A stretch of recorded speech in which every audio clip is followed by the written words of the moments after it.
Қайырлы күн, Жанашыр ұстаз YouTube арнасы көрермендері. Бүгін біз сіздермен краудфандинг платформаларының жұмыс істеу қағидалары мен қызметі тақырыбын өтетін боламыз. Сіздермен Айгерім Сағындыққызы.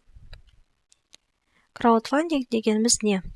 Краудфандинг кез келген ниет білдірушіден белгілі бір жобаны қаржыландыру үшін қаражат алудың жолы. Ақша жинайтындар реципиенттер немесе авторлар деп аталады. Егер жоба краудфандинг алаңында орналасса, ал қайырымдылық ретінде қаржы беретіндер донор, демеуші немесе инвесторлар деп аталады. Краудфандинг бұл ұғым тізілімде жақыннан ғана қолданыла бастаса да, ақша тартуға арналған халықтық қаржыландыру, яғни ағылшыннан крауд, тобыр және фандинг қаржыландыру деп аталады. Технологияның өзі ұзақ уақыттан бері қолданылып келеді. Интернетте краудфандинг өте танымал, өйткені адам интернет арқылы өз идеясын таныстыра алады. Ол үшін әлеуметтік желілер мен арнайы сайттар, яғни краудфандинг алаңдары қолданылады. Жалпы краудфандинг ұғымы ол бізде IT стартап жобалардың пайда болуынан басталды.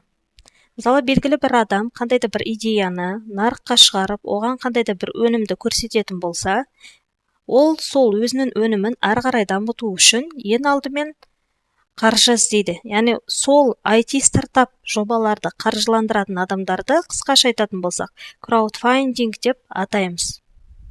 Яғни белгілі бір стартап жобаға ақша құятын адамдар. Түрлі краудфандингтік алаңдардың жобаға, автор мен демеушіге қоятын талаптары бар. Олар жалпы ұқсас келеді. Платформалық ережелер бойынша қатысушылардың барлығы кәмелеттік жасқа болуы, мемлекет заңдарына қайшы келмейтін өз жобасын ғана ұсынуы, сондай-ақ жиналған ақшаны мақсатқа сай ғана пайдалану қажет. Ақшалай қаражаттың қажеттілігі, яғни қоғам немесе нақты адамдар үшін пайдалы идея бар, алайда оны іске асыруға ақша жоқ. Мысалы, бағанағы IT стартапер. Жобаның планы, яғни жоспар, қажетті соманы жинау үшін ұйымдастырушылар идеяны жобаға айналдырып, оның құнын белгілеп қояды. Краудфандинг алаңын таңдау. Содан кейін жоба краудфандинг алаңына қойылады. Онда іске асырылғаннан кейін одан түсетін пайда мен оның артықшылықтары түсіндіріледі. Оны жинауға бөлінген қажетті сома мен уақыт көрсетіледі. Компанияны жабу, мерзім өткеннен кейін науқан жабылады. Яғни олар краудфандингтар өзара идеямен, IT стартапермен жобаны іске асырып, одан кейін ақша болды немесе болмады деген, яғни қаржыландыру болды немесе болмады деген мәселелер шешілсе, яғни IT стартап әрмен қарай жұмысын жалғастырады, белгілі бір уақытта компания жабылады. Немесе мүлдем қаржыландыру табылмайды, компания, яғни идея бірден жабылады. Ең танымал краудфандинг платформаларының қарастырайық. Бұл жерде Kickstarter.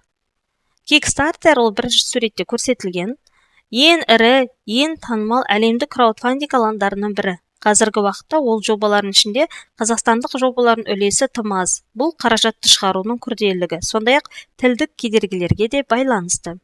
Дегенмен көптеген бизнесмендер осы сайтты таңдайды, өйткені сайттағы негізгі валюта ол бізде доллар болып келеді. Келесі сайт ол Indiegogo. Indiegogo да танымал сайт. Платформаның ерекшелігі. Резиденттің географиялық жағдайы аса маңызды емес. Мұнда қаражатты шығару үшін банкте шотын ғана болу керек. Жобаны орналастыру санатын таңдау бойынша да шектеу жоқ. Кез келген адам өз идеясын тіркеп, оған қаражат жинай алады. Қазақстанда краудфандинг қозғалысы енді ғана дами бастады.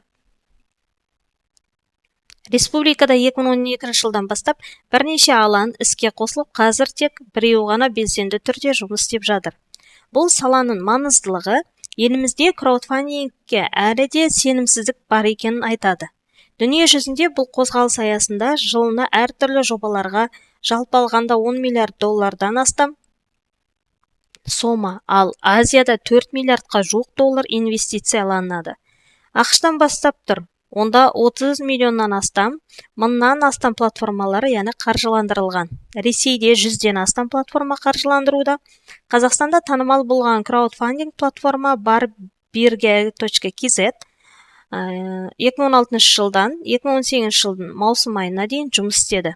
Бұл платформаның жобаларының аясында Lamp of Orchestra музыкалық тобының бірінші альбомының шығарылымы, аса ірі қарт адамдарға арналған күндізгі орталық, әлеуметтік жағдайы аз қамтылған отбасылардың балаларына арналған тілек сайт доменін сатып алу үшін қаражат жиналды.